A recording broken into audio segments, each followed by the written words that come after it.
All right, everyone. Welcome to season 2, episode 11 of Top Producer Tuesday. We have Jordan Katz. Yay! Oh my God, that applause.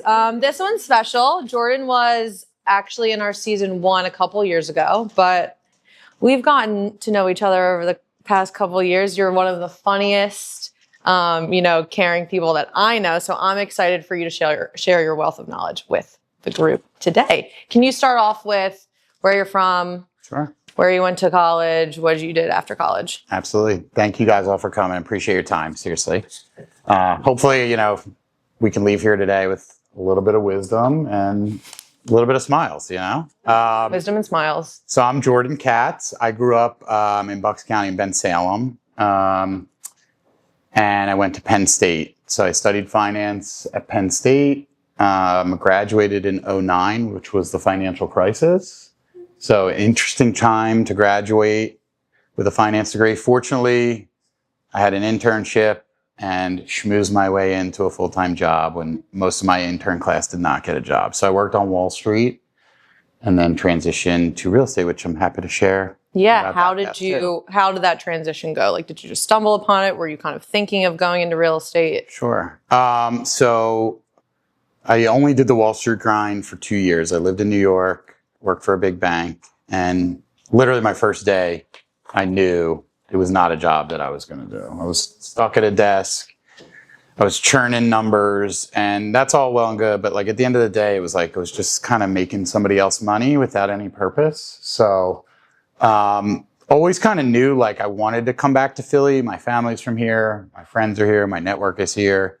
So I actually told my job in New York, hey, I'm not going to be around very long. So if you want to transition my role to somebody else, you're more than welcome to, but I'm starting an interview in Philly. And they were supremely grateful for that because I didn't leave them high and dry.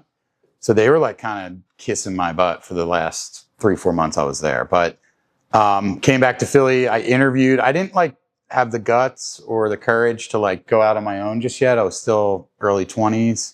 So I found a job working for a big commercial real estate company. It was called a REIT, which they basically invested in warehouses and offices all over the country. So I did that on their acquisitions team. So I was basically buying and selling. Basically, we were buying a lot of warehouses and selling a lot of offices, which was really cool. Yeah. I mean, awesome job. But it also had its shortcomings. Again, I was at a desk, a cube, on spreadsheets all day. And after a while, it kind of lost its luster to make a $50 million offer on paper where it was I couldn't see the product. I couldn't really appreciate it. So I did that. I was actually there for 5 years, but it was way too long. After year 2 or 3, I kind of knew I wanted to go on my own. And I started just really reading books and devouring, personal finance books. Rich Dad, Poor Dad is my favorite book of all time. Highly recommend everybody reading that, not just real estate, but it's about... I think Mitch also said that book when he did it. Yeah. It really changed my life. So I was kind of doing that. And then my job was in Malvern. So I was driving from South Philly to Malvern every day. So it was an hour and 15 minutes each way, which will kill you in itself. But every day I was just listening to podcasts, real estate stuff, because I was really interested. I really liked the design. I loved Chip and Joanna and Flipper Flop. And, it was just I was into it and I was a numbers guy. And while I was at my job, I bought my first house in 2014 and was just going to do the kitchen and bathroom and ended up gutting the entire house. And my girlfriend at the time, who's now my wife, helped me design it, and we moved in, and the rest is history. So your first house purchase, did that kind of help you go more towards the developer side of real estate, or excuse me, did you have a time where you were just doing, residential resale, not developing? No, so I was always a little bit more investor focused before I became an agent. So that was 2014, but I dove in fully. So on the weekends, I was living in Passyunk, but I knew it was a little more expensive there. And Point Breeze was the buzz neighborhood back then. I mean, even back then, now it's still up and coming, but back then it was crazy. So I would walk around the neighborhood on the weekends and meet people and go to block parties and talk to people. And you really like get to learn the nuances of a neighborhood that way. And then before I even bought my first house, for the first 6 months, I was working with a realtor who set me up on the MLS. And I basically saw every house that got listed, every house that went under contract, and every house that sold. And that gave me like a really good data set of like, these are where these houses should be selling for. So the house I found, it was actually on Craigslist. It was listed, and it was listed for 90 grand. And I was like, this is a great deal. They ended up raising the price to 120 grand without even doing anything because the demand was so high. And yet I still knew it was a good deal and bought it, and the rest was history. But I didn't get licensed until I fully left my job, which was 2017. So okay. So can you tell us a little bit about like your first development deal outside, I guess, of your first house? Sure. So that was in Point Breeze, like I mentioned, and I really gutted it and worked on it with a friend. And I was very lucky because he was in a fortunate situation to be able to help and teach me. I'm not very handy, I would say. I have these little soft Jewish hands, you know what I mean?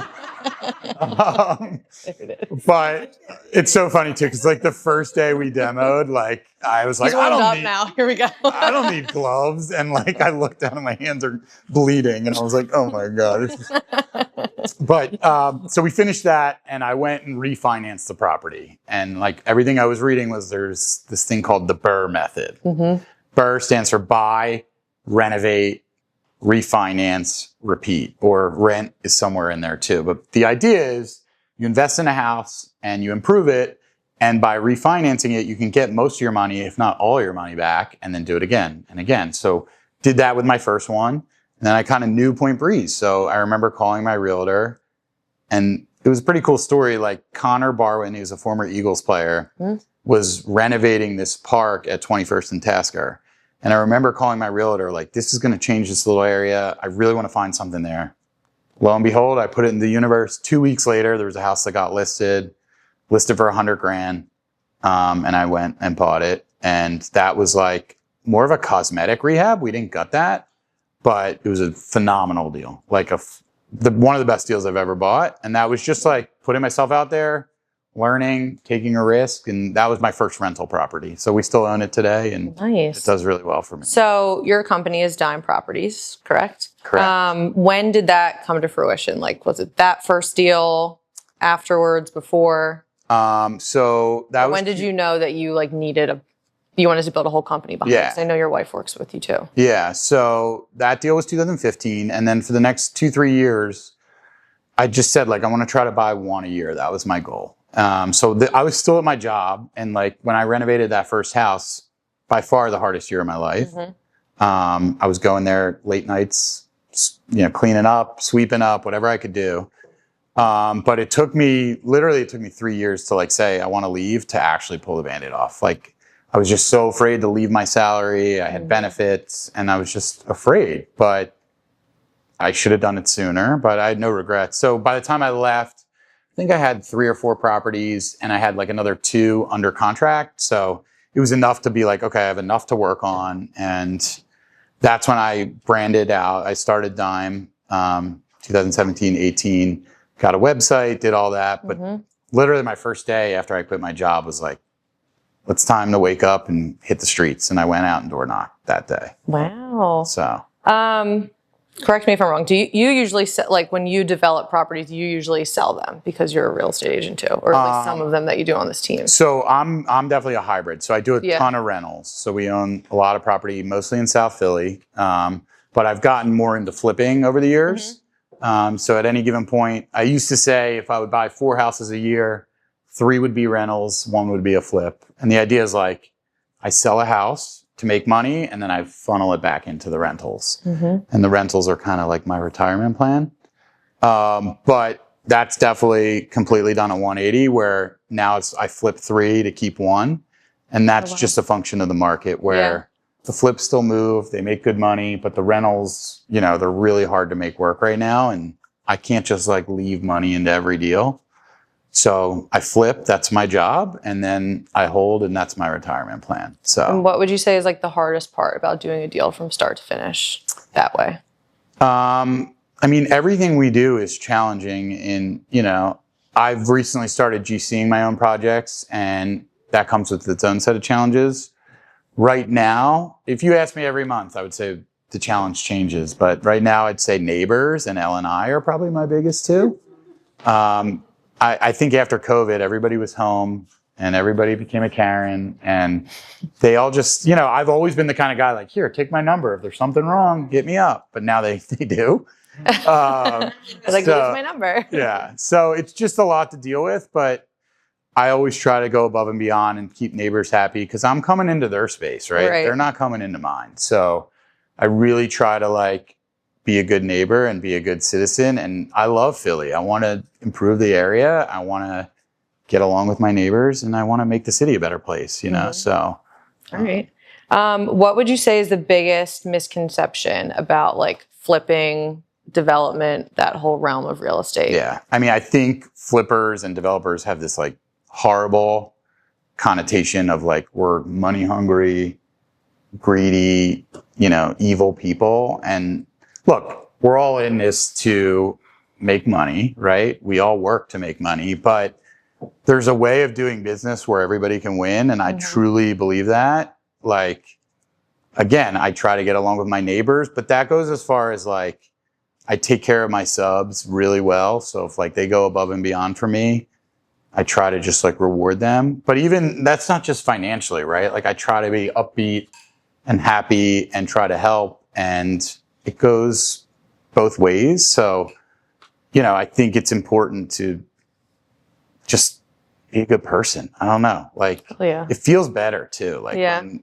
everybody wins and I deal with a seller who's like, I bent over backwards to make sure I delivered on my word and they're happy at the closing table. But yeah, I don't like that everybody thinks that we're just like, I mean, there's money hungry people and there's slumlords, but like, I can definitely say my tenants love living in our properties. My buyers love living in our properties because I'll stay in touch with them, you know? So yeah, we're not all evil, and it can be a win-win if you do business the right way. And I feel like I do. I know I do. So. Oh yeah. Yeah. I want to know about your favorite deal that you've ever done and why it was your favorite. Wow. Aside from your house. Yeah. So I renovated my house in the suburbs last year, which was really fun, but I'll give you a different one. We did a deal that was actually, I was living in Passyunk and it was next to the house I lived in and was friendly with the owner. His legal name was Guido, which was... And he was a cool guy, right? I actually bought my house from him, and then he was renting the house next door, and eventually was like, yeah, I want to sell it to you. I loved working with you. He had a stroke, which was really like, we were like meeting and he had a stroke and was kind of out of pocket. And somehow his lawyer got in touch with me. Like they had heard we had a relationship, and I ended up buying it from his estate more or less. And it was still like rewarding to give him money to help his healthcare and all that. But yeah, it was like a really interesting deal. We ripped the whole back of the house off, doubled the square footage. It was cool. It had 2-car garage. It just like checked every box. I mean, I don't think like we had a nanny at the time watching my young son. Like, I don't think she loved like the jackhammering that went on for 2 weeks, but we got through it. And what was cool about this deal, I had pre-sold it off market to a couple we had met, and they were, whatever, they were cool. They, you know, went pretty far along the process, and right before like their I wanted them to get it inspected because I was like, for me, it's peace of mind. I want to know that your house was built well, and anything that comes up, I don't want the liability, and also I want to fix it for you guys. So they did an inspection and then like waited till the last possible day and we're like, sorry, we're backing out. It's not the right house for us. And I was like, so gutted. We were just about to go on family vacation. This was this past winter and there was no realtor. So I was like, oh my God, now I got to get photos and I got to list it and I'm going to lose money. Lo and behold, I like said, you know what? I'm going away with my kids and my wife. Let me just enjoy my trip and not even think about it. You know what I mean? Like, it's not going anywhere. It's a week.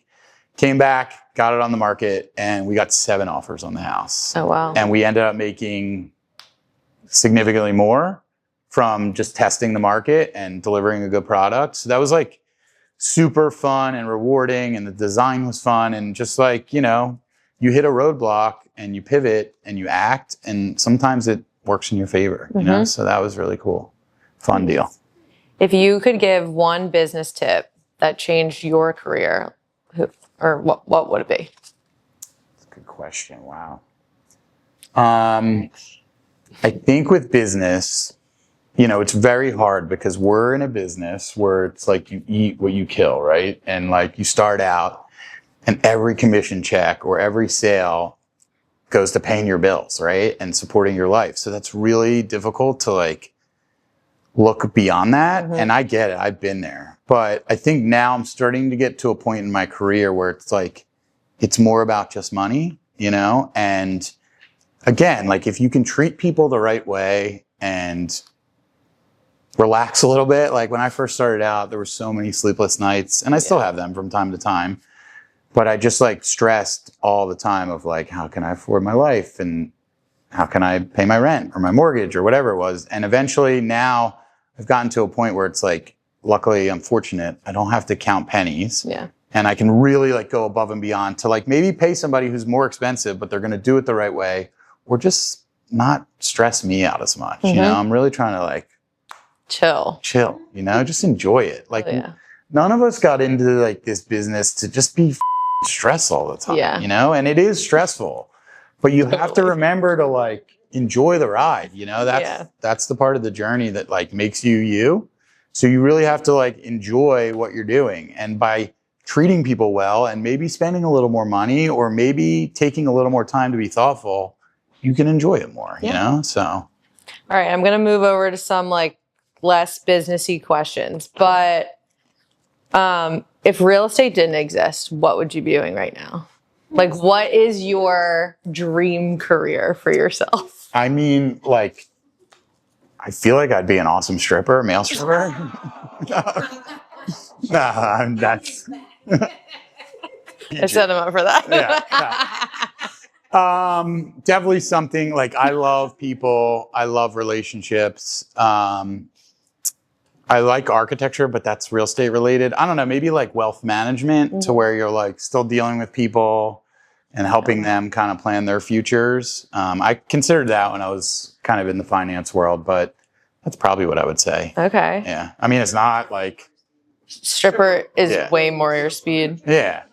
If you could switch jobs with any of the operations staff on Rarity, who would it be and why? That's a great question. I mean, how could I not say Allison? Like,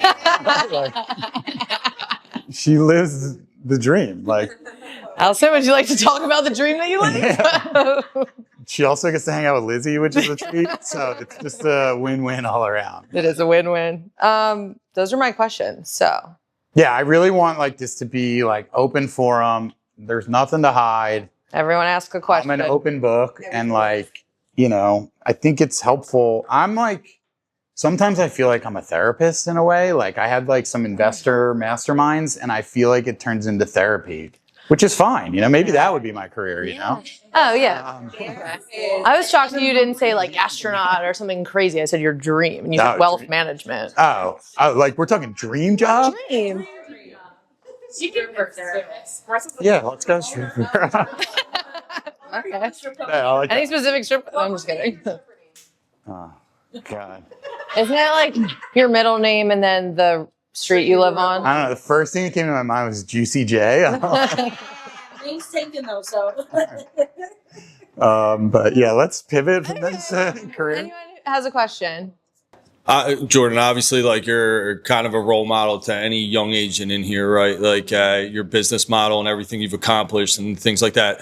It's, you know, it's outstanding, right? And like from a guy sitting in my seat looking at you, like it's like you give me hope that all this is possible, right? Thank you, man. For all the sleepless nights and stuff like that, it's got everybody in this office, but you in particular at this moment, right? Like gives guys like me hope that, you know, all the stress is going to be worth it, right?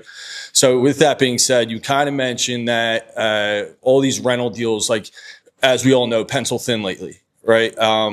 From an investment standpoint and like a younger agent standpoint, somebody who's much so retail, right?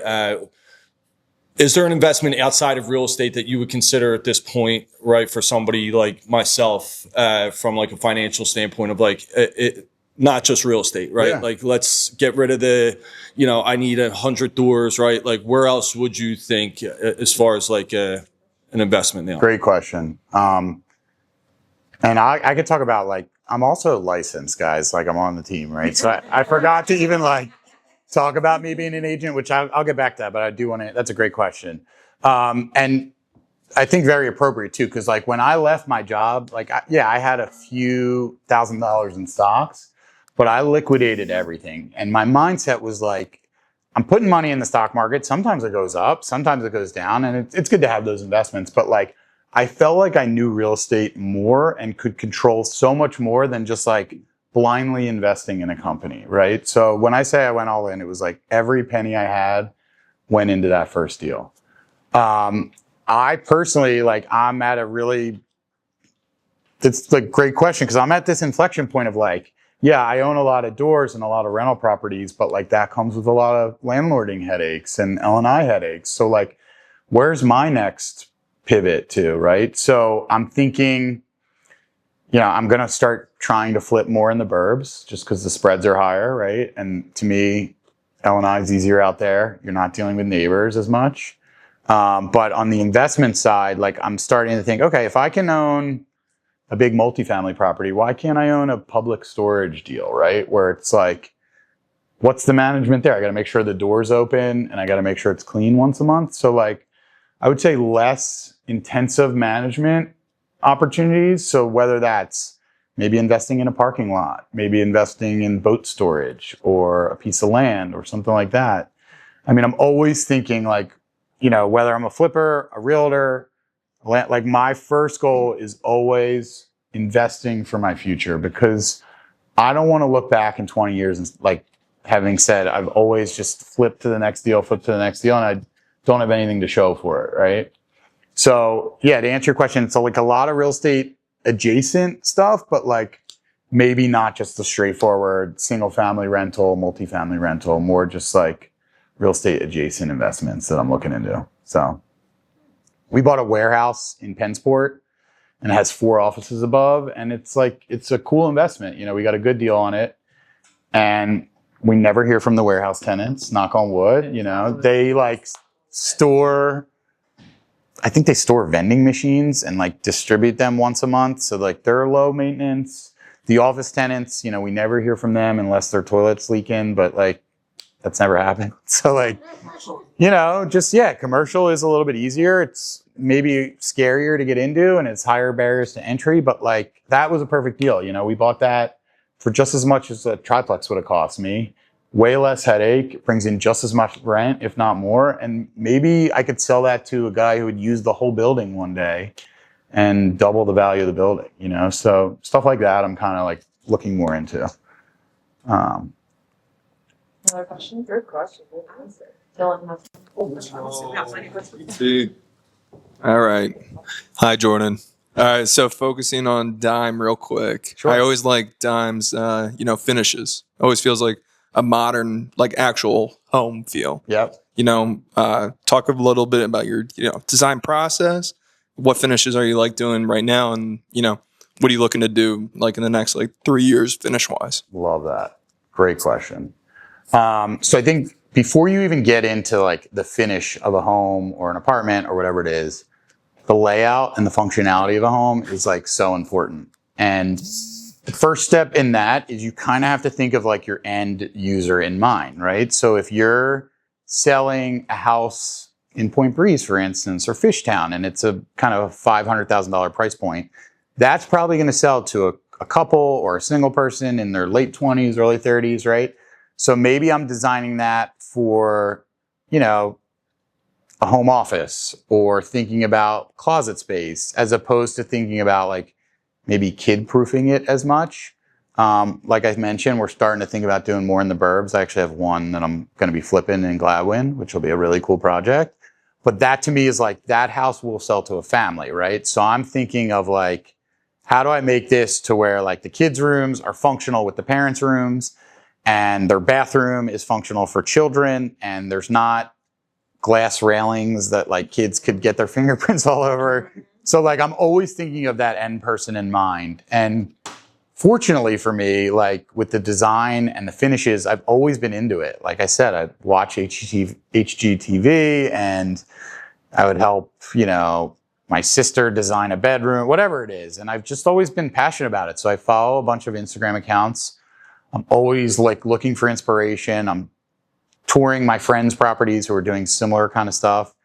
And that's like what I really love. Like one of my favorite days is like going to Floor and Decor or going to the tile store and like laying it all out and envisioning the colors. And because it's important. And if you put that thoughtfulness into your flip and you're that 10% doing it different, like it's going to pay dividends on the back end. So like I try to make my stuff on the higher end. I'm definitely not like the highest end product, but I'm like, let's say a 9 out of 10. And that's not saying like it's not built well, but I'm not like decking it out. But this one in Gladwin, for instance, I will have the budget to like deck it out, like all custom cabinetry, custom closets. It's going to be an amazing home. But yeah, so if anybody has buyers in Gladwin, let me know. Question? All right, let's go residential. When you were more focused on residential sales, Sure. what was your one thing that, you know, kept you going, helped you get your business? What did you focus on? Great question. The way so it evolved, like I think I told you guys, I bought 3 or 4 rentals. I was like thinking about leaving my job. I had a few on my plate, but I was also like, I got to get licensed. You know, like I had started posting just like, I'm sure you could see this. I never post to like brag, right? Like people who are posting about their checks or their cars, like that ain't me, right? I still drive a Mazda. It's my wife's old car. I'm actually getting a new car next month. You know, I'm about to be 40 years old. It's my first new car of my life. But like, basically, like I don't post to brag. I post to like really share and like try to help. So when I first started doing these deals, I was just posting like, hey, put it in the universe. Like I'm renovating homes. And then I started getting friends who were like, yo, I'm looking to buy something in South Philly. Can you help me? So it kind of like organically started that way. So I got licensed right when I left my job. It's actually pretty cool. I was like going from my job. I did Friday night, all day Saturday, all day Sunday for 2 weekends to get my license. Jason Kelsey and Brent Selleck from the Eagles were in my class. So that was like, really, I said go Birds to them and they were like, dude, come on, not here. Like I noticed who they were, nobody knew, and I was like freaking out. This was in 2017, so it was before we had won the Super Bowl. Yeah, I was like freaking out, and then I was like, "You guys want to go to Panera for lunch?"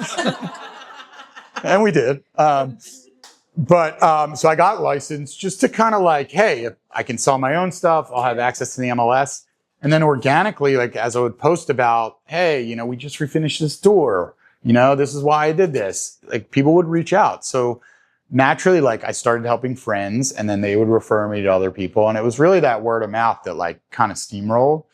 And you know, social media is a great tool. I've never been one to like post too much, but it really helped me kind of grow. And at the beginning, it was just like, I don't care where it is. I'm fucking trying to sell it. So like, I remember I had this house out in like Swarthmore. It was like this old lady who I bought a triplex from in Philly.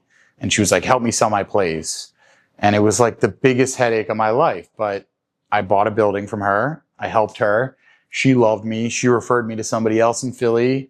I bought a property from them. They referred me to somebody else. I sold a property from them. And it was just like, again, working hard and doing things the right way, like just pinball business for me, you know? So I would say like when I first started out on my own, I didn't differentiate whether it was investing or realty. I would do it all.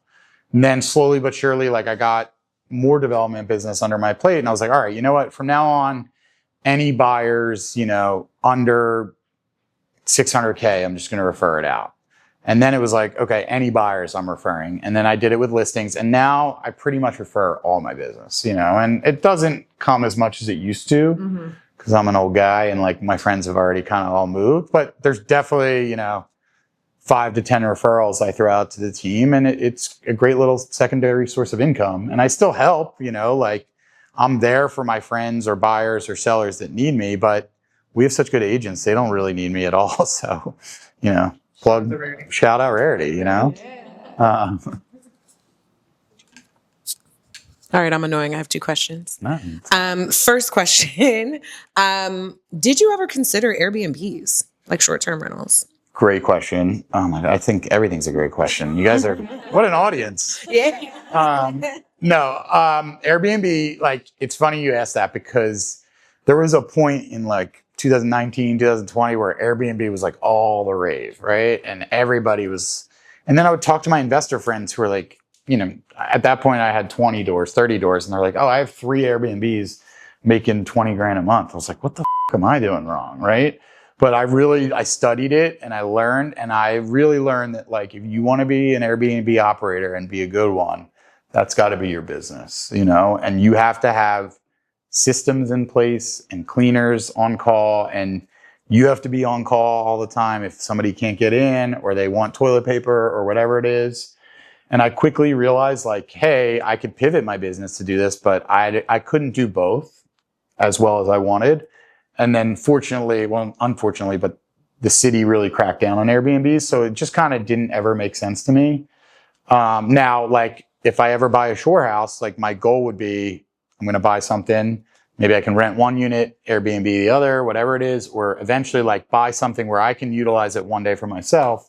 But that might be a great Airbnb where it's legal and you're able to operate, and like I could just have somebody else kind of manage it. So yeah, it's never been my forte, but I'm open to it, you know. Airbnb Burton if you need them. But your wife, you have a wonderful wife. She like, I introduce her like that, like Borat. Sometimes she's like, Borat wasn't relevant for like the past 12 years. And I was like, it's still relevant to me, okay? Shout out to my wife. You guys work very closely. She's a full part of Dime Properties. So I want to know what your experience has been like and how your life has changed after children in this business. Wow. That's the best question, all right? So I will confidently say, without question, the most important decision you will make in your life is the person you end up with, right? And we are just fortunate in a sense of we are able to work together too. So I can kind of share a little bit about that. So Julie, which is my wife, she had an awesome job. She worked for Free People down at the Navy Yard, and she was designing women's shoes, which is like a really cool, fun job, right? And she liked it. She liked the company, but we started having children, and pretty early on, we realized like it was becoming more difficult for her to also be a mother full time, or not even full time. Like it was becoming difficult for her to be the mom she wanted to be and also work. Like her job was demanding. And then it got to a point where like COVID hit, and I was picking up a lot of like, hey, the kid's sick, you got to go pick him up from daycare, or I need you to run him to the doctor, or whatever it was. So we got to a point where it was like starting to hamper my business, and I got up to a certain amount of doors, and I was thinking about hiring a property manager anyway. So like we were really thoughtful, and like I just kind of pitched the idea to Julie of like, hey, what if you manage the rentals, and like got that off my plate? And you know, maybe it's a full-time job, but she's definitely not working 9 to 5, right? And that's what we love about the job, is it's really flexible. So she might drop the kids off, go food shopping, log on for 2 hours, you know, pick them up from school, and then send a few emails at night. And some days it's really busy. And that's not to say her job doesn't come with like an extreme amount of stresses, right? She deals with all the tenants, all the maintenance. So we're now like trying to figure that out. But what I realized, like while we were transitioning her to this role, was like, I got into this business to have like this really flexible life and to go to networking events and to enjoy taking off on a Friday and not feeling guilty. And she couldn't do that. So I'm like, this doesn't work for my marriage if we both can't do that. So we made like a really concerted effort to like have her leave her job. And that took 6 months. And it was scary. I mean, she was making a salary and we were on her benefits. But, you know, in life, if you plan and you take risks and you communicate, then normally works out. And I trust her implicitly. She runs the business now. Like I am not really involved with the rental business at all. And we have, you know, 60 something doors now. It's a lot for her to manage, but She's very good at it. And it's awesome. Like, we love working together. We have a weekly touch base. We did it this morning. We went on a walk around our neighborhood, and like literally she takes out her notes and was like writing notes while we're walking. But like, I don't know. It's just amazing to see, like, I was able to leave my job and leave corporate America and build a life for myself, but she's half that equation, right? So we were able to do it together. And there's times where, you know, we butt heads, or she feels like she missed something and let me down. But like, we work, right? We make mistakes. That's how you're going to learn, and nobody's perfect. So like, as long as she's not hiding it from me and we can fix it together, like, it's a team effort, you know, and that's what's beautiful about our relationship. So there's definitely times where she has to say, like, Jord, we're driving on the shore. I don't want to talk about work, or I'll give you 10 minutes, like, because I do love what I do and I'm obsessed with it. But it's a great balance, and I'm very lucky because she's awesome at what she does, both at work and at home. So it's great. Yeah, she's wonderful. Any other questions? Let's go. How do you keep your hair so luscious? All right. I regret what I said. That's the best question. No, thank you for asking. It's a lot of Jew, you know. I don't know. We just have it. I'm very fortunate. We have a lot of good hair in the family. I have 3 boys. They all have a good head of hair. So God bless.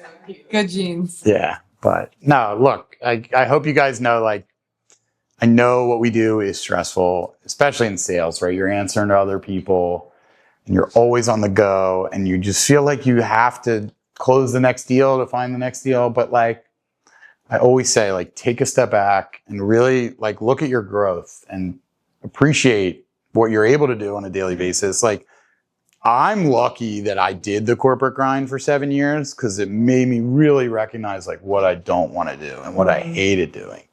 A lot of people, they get thrown into this and it's just like stress all the time. But like, the alternative is driving to Malvern 3 hours a day, being stuck in a car, not going to happy hours, not being with anybody young, being stuck at a desk where you have to like monitor your lunch hours or ask somebody, hey, can I leave at 4 o'clock on a Friday? Like, to me, the freedom and flexibility of what we do is worth every penny.